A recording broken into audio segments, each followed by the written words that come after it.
Tentang rencana pembangunan perkantoran Nagari Pemekaran Batahan Utara memang butuh pengkajian serius. Ada beberapa hal pandangan menurut saya yang harus diperhatikan. Yang pertama itu tentang tata letak geografis sebuah perkantoran. Maksudnya itu titik sentral dari semua wilayah kejorongan yang ada di dalam Batahan Utara. Yang paling ideal atau titik sentral dalam mapping itu dalam peta Google, di mana kita kira titik sentral yang akan bisa dikembangkan menjadi pusat pemerintahan. Itu yang pertama. Terus yang kedua, rencana tata ruang, baik dari rencana pemerintahan pusat negara atau rencana pemerintahan provinsi dan kabupaten. Kita sama pahami bahwa rencana pengembangan atau tata ruang yang akan dilaksanakan ke depan akan merealisasikan pembangunan jalur lintas barat wilayah Sumatera yang akan melewati jalan raya Sabaduli Sigantang, yang memang pada dewasa ini juga sudah kita pahami sudah dilaksanakan pembukaan jalan terobos, dan insya Allah kalau itu terrealisasi akan bisa dimanfaatkan oleh semua kejorongan, semua akan bisa dimanfaatkan ya, dipergunakan oleh semua jorong yang ada di Batahan Utara.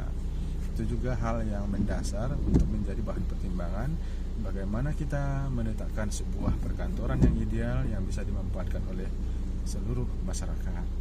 Terus faktor yang lain juga, yang ketiga maksud saya, harus ada juga studi kelayakan wilayah tersebut, apakah bisa dikembangkan atau tidak, karena kita juga tahu bahwa di sana di Batahan Utara itu ada sebuah PT yang memiliki HGU oleh pemerintah. HGU itu sangat luas sekali dan bisa menjangkau semua kejorongan. Kalau bersentuhan dengan HGU agak sulit pengembangan untuk masa depan bagi pemerintahan Nagari, karena tidak akan mungkin juga, tidak realistis HGU itu dimanfaatkan oleh masyarakat untuk kepentingan perkantoran, kepentingan perkebunan, kepentingan usaha, ekonomi, dan segala macamnya. Itu menjadi faktor juga sebagai analisis untuk menetapkan sebuah daerah perkantoran. Kita juga paham bahwa unsur keempat harus dikaji ulang mengenai luas lahan yang dikuasai oleh sebuah daerah, karena keluasan daerah itu ya menentukan juga masa depan pemerintahan bisa berkembang atau tidak.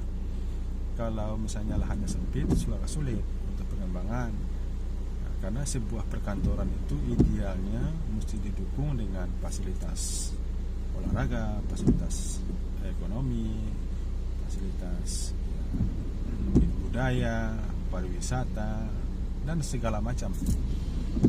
One stop living lah konsepnya. Itu menjadi faktor juga penentu untuk meletakkan pusat pemerintahan. Nah, di samping itu sebagai tambahan kita mesti pertimbangkan juga jumlah penduduk, karena bagaimanapun masyarakat itu membutuhkan kantor yang mudah dijangkau, tidak mengeluarkan biaya yang besar untuk dalam hal urusan pemerintahan dan segala kepentingan bagi masyarakat. Jangan lupa untuk menentukan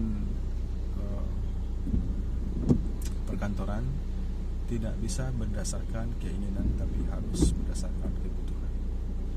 Kalau berdasarkan keinginan sulit untuk diakomodir dan semua orang punya keinginan yang berbeda-beda. Tapi kebutuhan ideal itulah yang akan menjadi dasar fondasi mengambil kebijakan, mengambil solusi yang terbaik sehingga tidak ada konflik, semua bisa diterima dan bermanfaat untuk masa depan Batahan Utara lebih maju.